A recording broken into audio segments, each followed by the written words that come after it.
After fully packing up the U-Haul, which took way longer than expected, and having a little panic, There's nothing. we set up our air mattress on the floor.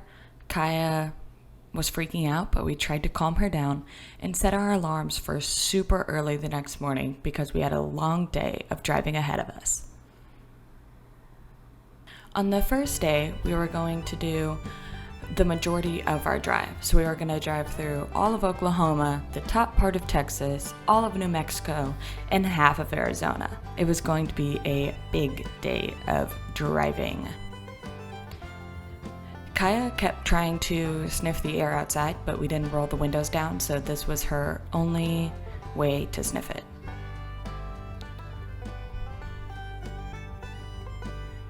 The U-Haul got pretty cluttered pretty quickly, but when does that not happen on a road trip?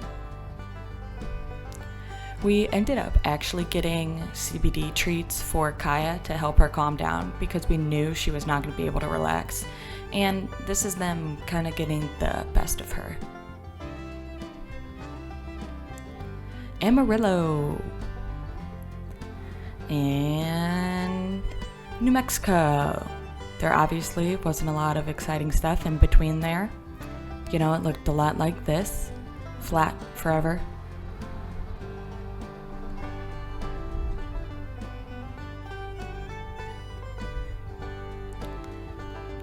Then it started to become a little more picturesque outside, but of course, it did not change inside, still messy. This is the only time that Kaya has literally ever cuddled me. Almost the entire time driving, we were able to be on I-44 to I-40 West, which is basically like the old Route 66. So we kept seeing all of these stop-offs and stuff like that with things to do. But we did not stop. We were on a mission to make it to California. Kaya was still doing extremely well. It had just started to rain and the sun was coming in the front of the U-Haul because obviously the sun sets in the west, so it was shining right in. It was a little scary. Then we made it to the Courtyard by Marriott in Flagstaff, which is a dog-friendly hotel in Flagstaff. It felt so nice outside. We took Kaya on a walk, got amazing food for dinner, and then ate that in the Courtyard. Kaya did not like the hotel really. And then before long, it was day 2. On this day, we were driving through the rest of Arizona and all the way up California. So, of course, another early start for us.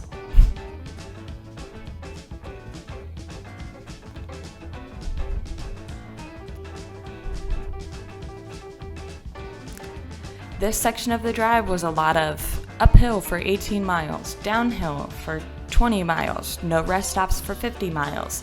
It was a little bit scary, honestly. I kept checking the fuel gauge just to make sure we had enough.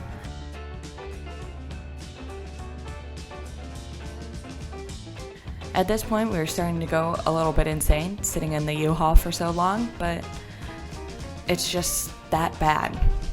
At about this point, I called the movers to let them know our arrival time, just so that they would be there and be ready, and I was going to meet our realtor. However, I ran into a little bit of a problem when I brought a regular check and she needed a cashier's check, and it was 4th of July weekend and all of the banks were closed until Tuesday.